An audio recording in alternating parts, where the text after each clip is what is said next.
Hello NRI investors, अगर आप fix return पाने के लिए अपने पैसे को सिर्फ फिक्स डिपॉजिट में इन्वेस्ट कर रहे हैं तो ये आपकी काफी बड़ी मिस्टेक हो सकती है। ये मैं इसलिए कह रहा हूँ क्योंकि हमारे पास फिक्स डिपॉजिट से अच्छे कुछ ज्यादा बेटर ऑप्शंस हैं जहाँ पे हमें एफडी से ज्यादा रिटर्न मिलेगा और कंसिस्टेंट रिटर्न मिलेगा, और उस ऑप्शन का नाम है डेब्ट फंड्स। देखिए फ्रेंड, डेब्ट फंड्स आपके लिए एक अच्छा ऑप्शन है जो कि मार्केट से लिंक्ड होता है, और जहाँ पर पास्ट अगर आप 5 से 10 सालों का डेटा देखेंगे तो इन डेब्ट फंड्स ने 8 से 9% का इजिली रिटर्न दिया है, और कुछ डेब्ट फंड्स तो ऐसे हैं जिन्होंने 11-12% तक का रिटर्न दिया है। तो फ्रेंड्स चलिए इस वीडियो को शुरू करते हैं। देखिए फ्रेंड, डेब्ट फंड्स में आप पैसे को इन्वेस्ट क्यों करेंगे? इसका सबसे बड़ा रीजन है कोई भी लॉक इन पीरियड का ना होना। अगर आप अपने पैसे को एफडी में इन्वेस्ट करते हैं तो यहाँ पर एक लॉक इन पीरियड होता है, चाहे वो 3 साल का हो, 5 साल का हो, 10 साल का हो। बट अगर आप अपने पैसे को डेब्ट फंड में इन्वेस्ट करते हैं तो यहाँ पर कोई लॉक इन पीरियड नहीं होता, और कभी भी आपको इमरजेंसी में अपने पैसे की नीड पड़ी तो डेब्ट फंड को रिडीम करके 2 से 3 दिन में पैसा आपके अकाउंट में आ जाएगा। इसका एक और सबसे बड़ा फायदा कंसिस्टेंट रिटर्न होने की वजह से आपके जो एक्सपेक्टेड रिटर्न्स हैं वो आपको डेब्ट फंड की मदद से मीट हो जाते हैं। देखिए फ्रेंड्स, एफडी में आपको पैसे को इसलिए भी इन्वेस्ट नहीं करना चाहिए क्योंकि एफडी ना आपके इन्फ्लेशन को बीट नहीं कर पाती। रेपो रेट कम होने के बाद जो एफडी के रिटर्न्स हैं वो 6-6.5% तक आ गए हैं, और इंडिया में इन्फ्लेशन रेट भी लगभग 6% का है।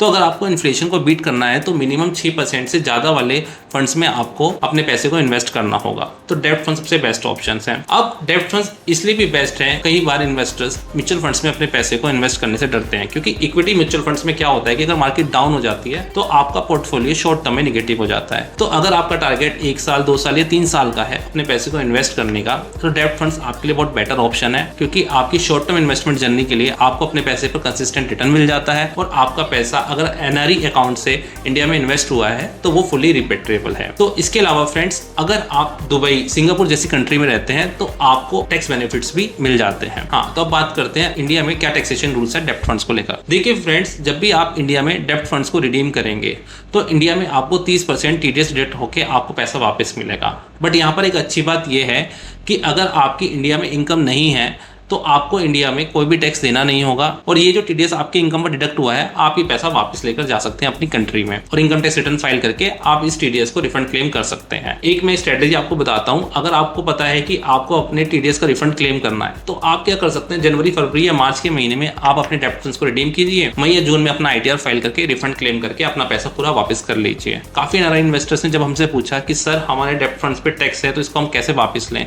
तो मैंने उनको यही स्ट्रेटेजी बताई, और उन्होंने मार्च में अपने डेब्ट फंड को रिडीम करके मई जून में रिटर्न फाइल्स करके अपने टीडीएस का रिफंड क्लेम किया। इसके अलावा फ्रेंड्स, एक बात और, काफी लोग मुझसे पूछते हैं कि हम डेब्ट फंड्स में अपने पैसे को कैसे इन्वेस्ट कर सकते हैं। देखिए फ्रेंड्स, या तो आप सीधे बैंक से आप हेल्प ले सकते हैं, बट इसके अलावा हम भी आपकी हेल्प कर सकते हैं डेब्ट फंड्स में इन्वेस्ट करने के लिए, जहां हम आपको बताएंगे कौन सा डेब्ट फंड आपके लिए बेस्ट होगा आपके गोल्स के अकॉर्डिंग। तो फ्रेंड्स, मेरा नाम है सीए चेतन अरोड़ा, मैं हूं एक फाइनेंशियल एडवाइजर, और अगर आप हमारे साथ इन्वेस्टमेंट जर्नी शुरू करना चाहते हैं तो आप वीडियो में दिए गए लिंक से हमसे जुड़कर अपनी इन्वेस्टमेंट जर्नी शुरू कर सकते हैं। मिलते हैं नेक्स्ट वीडियो में।